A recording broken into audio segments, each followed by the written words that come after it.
Hey guys, welcome back to the channel, and today we're going to be reacting to Unpopular K-pop opinions, cause Steady's 47th recycle B just entered Earth's atmosphere. 5, 6, 7. 1. Rami's health hiatus is not some covert operation for a nose job. YG announced on May 9th that she's stepping back from the Asian tour due to actual documented health issues, ones she's been dealing with since pre-debut. But of course the What second a happened? female idol breathes wrong or misses a schedule, the plastic surgery conspiracy theorists crawl out of their caves. Y'all don't even wait for a recovery period or an official update. You just sprint straight into delusional commentary. And why? Because Mama But Len's Daisy mentioned on they TikTok. will be examining the photos once she comes back I with the mean, group. we'll see when she comes back. You know, if she looks different, well, she went on plastic surgery. If she doesn't, then it's legit health issues. The thing is if she maybe change her hair color and come back with a completely different hair color, like to throw you off a little bit. Yeah, but I think you can tell, especially because like when you look at baby pictures and now, okay, it's time passed. But if Yeah. she takes 3 months off, and you come on, face is not gonna change that much in 3 months.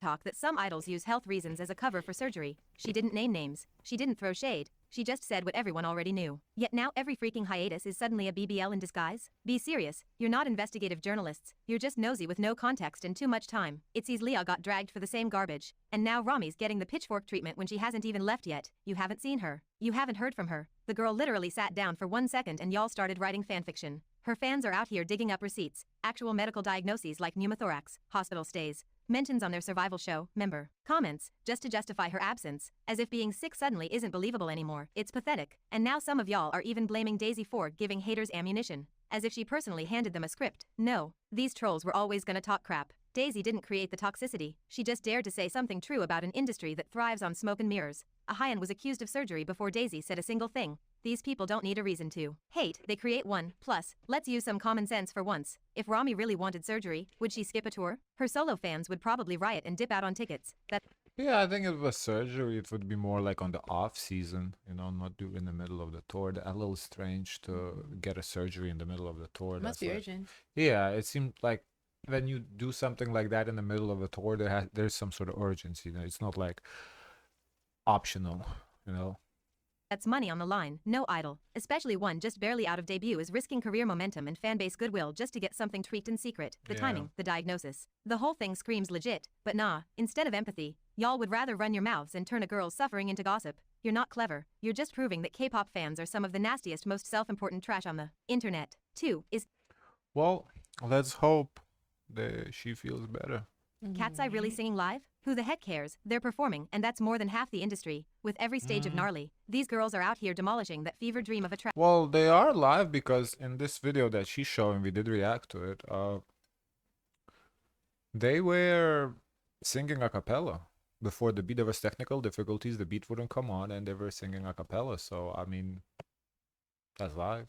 I don't know how much more And live you can get than a cappella. the thing is also it's not like it was planned Yeah, to be with just vocals. Yeah. There was some technical issues, and they were professionals, and they kept moving, and they didn't Yeah. skip a beat. Once the beat kicked in, they were in sync. Yeah, they were right on beat. No, they killed this performance. And people are rightfully losing it over their live presence, charisma, and sheer stage-eating energy. But God forbid a girl group gets a crumb of praise and peace. Here come the keyboard trolls foaming at the mouth like they're not singing. did they They're just say? talking and shouting over the beat. Okay, and Oh, they're not singing, they're talking.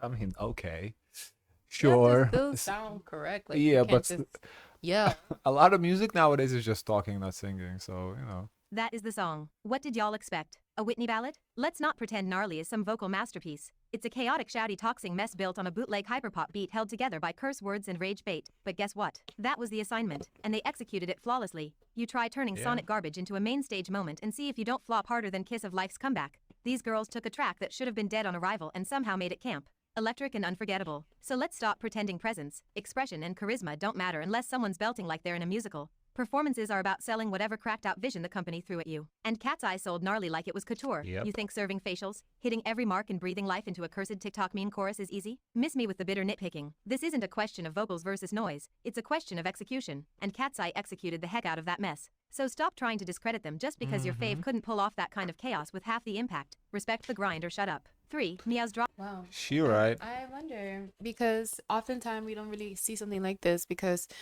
they get to perform it again and we don't see them Oh, yeah. actually In in K-pop, technical it's difficulties. the controlled environment. Yeah.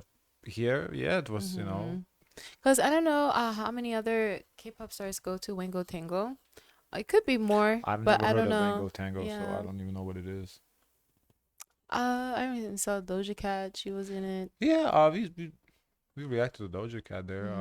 Some sort of festival. I just never heard of it. And it's like iHeartRadio, is it? I think it's Mango Tango Radio. Oh, That's why I've never heard of it because I don't know this radio. Drop top was interesting. It's a time machine to peak YG circa 2012 to 2018, thanks to names like Teddy, 24 and Baku Boom in the credit list. But I like it. The slow burn verse are dripping with signatures, moody Wow. synths, breathy So vocal Teddy layering, was and part that of this too. Interesting. I didn't even sense his signature here. I think he wanted to show us a little something different. distinctive Blackpink vocal delivery. But for once, Meow's team isn't just rehashing, they're refining. The stomping and anthemic structure ditches dated EMD tropes for something darker and more muscular. It's a risk to lean into Anthem, without drowning in cheese, but the production's grimy bass lines and dramatic pauses give it teeth. The biggest flex here? The members aren't auto-tuned clones. In an era where girl groups sound like AI-generated mush, these women have voices. Their tones are jagged, distinct, and loaded with personality. No pitch correction blankets smothering their grit. You can hear the 2NE1 DNA in how they attack lines, snarling one moment, smoky the next. It's a true performance. The pre-chorus is proof. Those harmonies are heavenly, stacking raw power until you're forced to feel something. Goosebumps? Guaranteed. But then we hit the chorus. It was rough, not because it's bad, but because it's lazy. After that flawless pre-chorus build, all tension and drama, Teddy slaps us with a generic hook that sounds like a first draft for a Nike ad. It's not offensive, just uninspired. The argument? Anthemic doesn't have to mean anonymous. Compare this to Blackpink's Lovesick Girls, for example, which exploded with personality. Here it's just big noise. The wasted potential stings because the rest of the song works. The bridge resurrects the pre-chorus magic. The rap verse bangs and the girls carry the track's spine. But that chorus? It's functional, not iconic. But that pre-chorus makes up for it and sells it with sheer force. Les Seraphim and Baby Monster better watch out. Meow are coming for blood. 4. We need more trail. Wow, Ooh. that's a good review. Yeah. They reacted to it. Well, it wasn't my favorite song, but it was a respectable song. It wasn't a bad song, just not my genre. Aside from that, their vocals sounded good, but you know we have to see that live. But that was an interesting take, a different. It wasn't bad. I think it was fine. Trailer teasers. Those cinematic trailers do 10 times more for setting the tone, selling the concept and actually building hype than the tired cycle of concept photos that get posted and forgotten in 24 hours. And the industry's finally catching on. We're seeing a full-blown renaissance. Billy, 50/50, Rise, Illit, TWS, Les Seraphim, Boy Next Door, Meow, and the OG and Hypen are dropping mini-films that often serve more plot and emotion than the MVs themselves. Why? Because MVs nowadays are glorified thirst traps, endless face shots, flash choreo, a few expensive sets, and zero narrative spine. Trailer teasers, on the other hand, build worlds. They tease ideas. They make you feel something before the first beat even drops. And the one that just completely stole my attention lately? ITZY's 7 glorious minutes of Girls Will Be Girls. And it was a serve, a full-on aesthetic rebirth. The yes, styling, the this is super cool cinematography, to the direction. watch. It all screamed Very fresh. fun. It felt deliberate, vulnerable, even a little dangerous. Ever since Imaginary Friend, they've clearly pivoted from empty self-love to something darker, more complex, more real. The new trailer genuinely feels like a reset. Like they cracked open the ITZY 2.0 era and finally decided to stop babying their concept. Imaginary Friend was a masterpiece, sonically rich, haunting, beautifully eerie in both audio and aesthetic, the vibe, the production, the looks, the emotion. This is the grown nuanced ITZY we've been screaming for since Sneakers made us all question their management's sanity.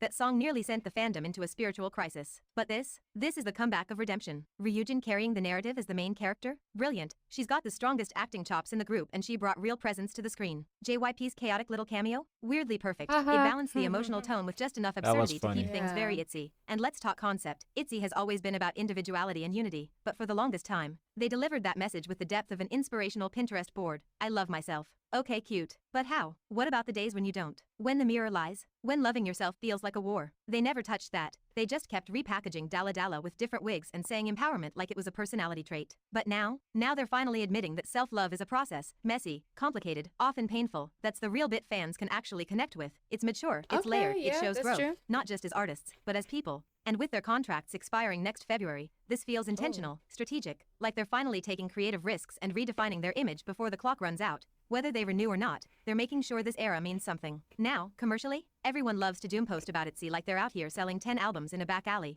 Get serious. Gold sold over 700K. That is not a flop. that's just not 17 or Stray Kids numbers, which newsflash, 95% of the industry don't reach. The bar y'all set for these girls is actually psychotic. They're still pulling solid 700K is a lot. I feel like, especially for girl groups, considering girl groups don't sell that well compared to guys, that's a lot. sales, good engagement, consistent promotions and tours. If that's considered struggling, then most groups in this market are straight up comatose. What this boils down to is this: people don't want Itsy to succeed unless they're breaking records. Anything less than number one and y'all start frothing at the mouth. But growth doesn't always look like a chart position. Sometimes it looks like storytelling, like taking risks, like finally sounding like themselves instead of a slogan on a hoodie. So yeah, more trailer teasers, more artistry, more vision. If the actual comebacks can match the ambition these trailers are serving, the whole industry better watch its back, because Itsy is no longer just telling girls to love themselves. They're showing us what it actually takes to get there, and that's the kind of message worth hearing. 5. EPEX's China concert got postponed. Y'all remember the hype. EPEX was about to become the first K-pop act to officially hold a concert in China Yeah, I since the think she whole talked Korean about media it. ban turned the market into a diplomatic minefield. The show was set for May 31st, and honestly, from the jump it reeked of too good to be true. And guess what? It was, according to the floating reports, the second that concert got announced. The scam rats came crawling out the walls. Fake organizers, shady ticket vendors, and straight-up catfish-level frauds flooded Chinese platforms. It got so messy so fast that the authorities had to intervene before fans lost their coins to Oh, these bootleg wow. scams. And the agency had no choice but to slam that emergency brake and postpone the show. No new date, no new plan, just a vague promise that they're working on it, which translates to, this whole thing might quietly vanish into the K-pop graveyard of never-happened tours. And let's be real, none of this is surprising. China's market has never been stable. Even before the media ban, it's unpredictable, politically tangled and constantly teetering between open That's door and Cold interesting. War. The idea that these restrictions just magically lifted without a catch? Suspicious. Let me know in the comments if you think the Chinese ban will indeed get lifted or not. See you next time. Bye. Hmm.